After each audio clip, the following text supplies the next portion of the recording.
Hello everyone. అందరూ AI AI అని అడుగుతున్నారు. ఆర్టిఫిషియల్ ఇంటెలిజెన్స్ ఏ రకంగా మనకి ఇన్ఫర్టిలిటీలో ఉపయోగపడుతుందని అడుగుతున్నారు. సో మనకి టైమ్ ల్యాబ్స్ ఉండి ఎంబ్రియో కనుక మనం కరెక్ట్గా అసెస్ చేస్తే మంచి ఇంప్లాంటేషన్ రేట్స్, ప్రెగ్నెన్సీ రేట్స్ బాగుంటాయి.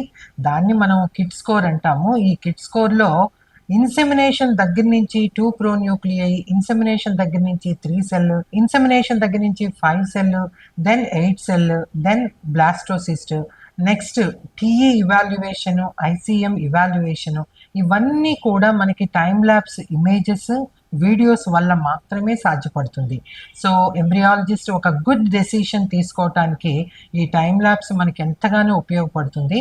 సో దాంట్లో కరెక్ట్గా ఆ 2 ప్రోన్యూక్లియై, సెల్ డివిజన్ టిల్ బ్లాస్టోసిస్ట్ వచ్చేదాకా ఏ ఎంబ్రియో అయితే కరెక్ట్గా ప్రాపర్గా కనుక డెవలప్ అయిందో ఆ ఎంబ్రియోని కనుక మనం తీసుకొని అది యూప్లాయిడ్ అయ్యి ఇన్ప్లాయిడిటీ లేకుండా చూసుకుని కనుక పెడితే, ఎంబ్రియో ట్రాన్స్ఫర్ కనుక మనం చేసినట్టయితే డెఫినెట్గా మనకి ప్రెగ్నెన్సీ వచ్చే అవకాశాలు పెరుగుతాయి.